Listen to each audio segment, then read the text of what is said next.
Et il faut peut-être faire le point sur où on en est par rapport aux lecteurs et par rapport à cette manifestation. Est-ce que vous avez des questions, vous, toi? Exactement comment ça va se dérouler le jour même, où on se rencontre. Alors, comme ça s'invente tous les jours, même s'il y a des choses précises, alors voilà les choses qu'on sait déjà. On sait que on va se retrouver sans doute au pavillon Vendôme, où il y a une exposition sur le lien, Pénélope, voilà. Donc on va se retrouver sans doute pour un petit, petite boisson, goûter, se compter. Et ensuite, on ira à pied jusqu'au lieu de la lecture qui sera donc sur la place de l'Hôtel de Ville. Ce sera facile à reconnaître parce que Jacques Brossier aura fait une structure métallique sur laquelle les gens pourront monter. Ça ressemblera à la proue d'un bateau. Il y aura l'estrade des musiciens. On sera accolé à la bibliothèque de la Logrin parce qu'il ne faut pas oublier notre partenariat avec la Cité du Livre. Donc c'est important que ce soit là.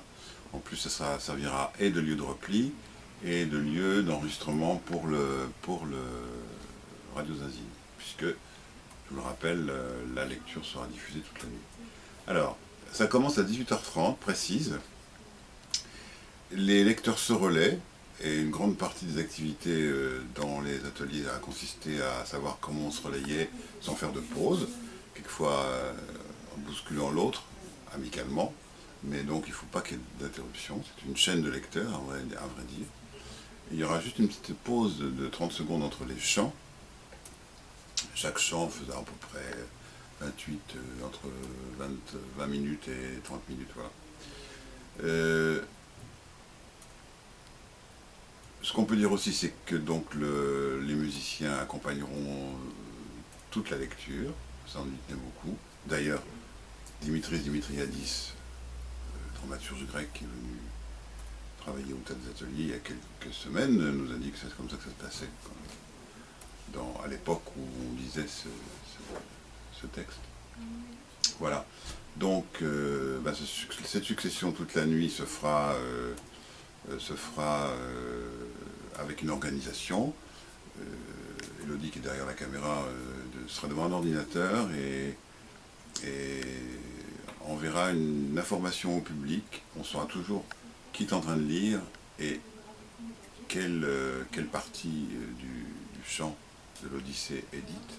Ça servira aussi d'endroit de repère pour les lecteurs, parce que c'est pas évident de s'y retrouver. Donc chaque lecteur sait son numéro, mais il faudra toujours l'informer de l'endroit où on en est. Donc il y aura même un standard téléphonique on pourra appeler avec son téléphone portable pour dire on en est où de la lecture. On en est au numéro 130. Voilà, c'est bientôt à moi, j'ai 140. Donc une organisation.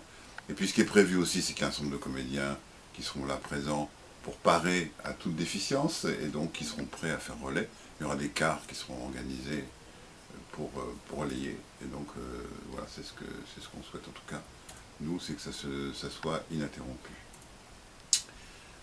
D'autres questions? Alors, jusqu'à quelle heure ça durera? Alors, des grandes découvertes dans ce parcours, dans cette odyssée, c'est aussi comment organiser avec tous les services municipaux. Et donc, la fin de la lecture est élastique. Elle est élastique pour deux raisons. On ne sait pas exactement à quelle heure ça finira, parce qu'on ne sait pas sur quel rythme les lecteurs vont lire. Il y a quand même 12 000 vers à lire. Donc la probabilité est entre 4 heures, 3h30, 4 heures et 6 heures du matin. Voilà, la probabilité de fin. La probabilité d'arrêt à l'hôtel de ville dépend d'arrêtés municipaux. Donc là, ils ne sont pas encore complètement établis. En tout cas, ça ne sera pas au-delà de 4 heures du matin, puisqu'il y a le marché aux fleurs qui s'installe le samedi matin. Donc il est possible que si la lecture n'est pas finie, qu'on se replie au tas des ateliers. Nous sommes ici. Voilà. Et donc comment ça fonctionnera? Chaque lecteur pourra s'en aller, revenir, pourra manger et boire pendant le moment de la lecture. Voilà. Donc on organise tout ça. Et j'espère qu'on se retrouvera nombreux pour un petit déjeuner à la fin de la lecture. Est-ce qu'il y a d'autres questions? Oui, est-ce qu'il reste des ateliers auxquels participer pour continuer à se préparer à la lecture? Alors les ateliers sont en cours, hein, presque fini celui d'état d'atelier. Ceux d'état d'atelier, ceux de la Cité du Livre sont près aux 2 tiers. Et il y a un atelier qui n'a pas démarré encore, c'est celui qui est Aux Deux Ormes. aux Deux Ormes, au Jardin de Bouffon.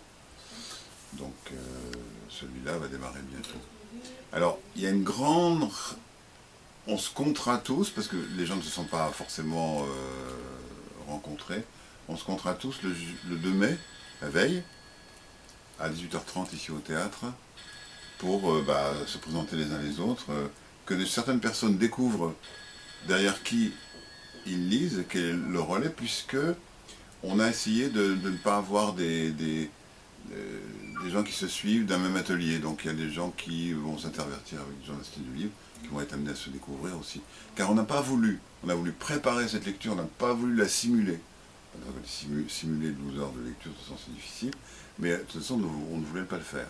Donc on prépare le mieux possible, on prépare les relais, on prépare comment dire les noms propres. Moi je donne un certain nombre d'outils aux gens, mais leur lecture, ils la feront comme ils la sentent. Hein.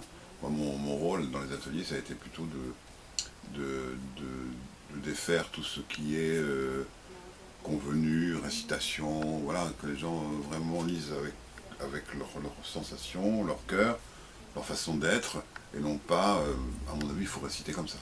Donc c'était plutôt un rôle d'enlever des fausses pistes, plutôt que de dire voilà comment il faut lire. En plus, je crois beaucoup que la succession des lecteurs va créer des différentiels intéressants. Et que chaque personne, avec son intégrité, sa façon de lire, relayée par une autre, ils vont se mettre en valeur mutuellement. C'est ce que je pense. Voilà. Est-ce qu'il y a d'autres questions? Élodie, Ce rendez-vous le jeudi 2, il est à quelle heure? 18h30, au Hôtel des Ateliers. Voilà. La veille donc.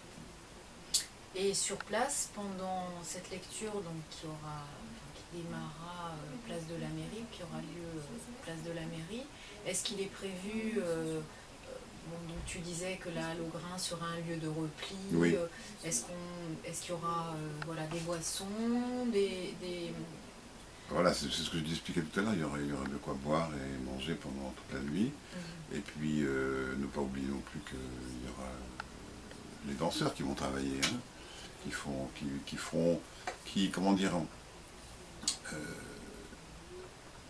développeront l'espace.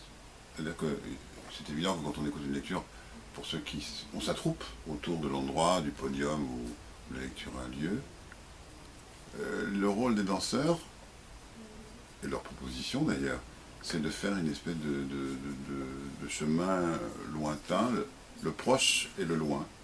Donc de s'approcher très proche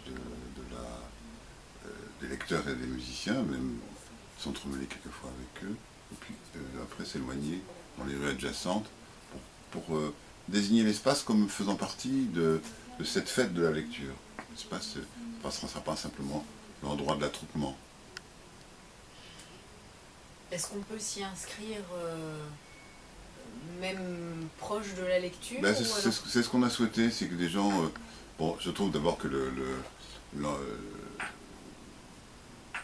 l'enthousiasme des gens, enfin, c'est pas évident d'aller lire comme ça en public un texte qui n'est pas facile.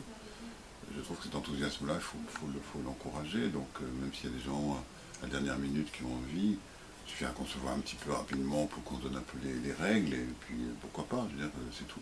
Ça restera, je pense, ouvert jusqu'au bout, puisqu'on a prévu des textes non encore distribués, il y en a très peu, mais non encore distribués pour pouvoir permettre ça. Voilà. Que le lecteur de dernière heure ait sa place et soit bienvenu. Voilà, en tout cas, dans ce blog, vous trouverez un peu des éléments de ce parcours depuis un mois et demi, qu'on travaille à la préparation de cette lecture.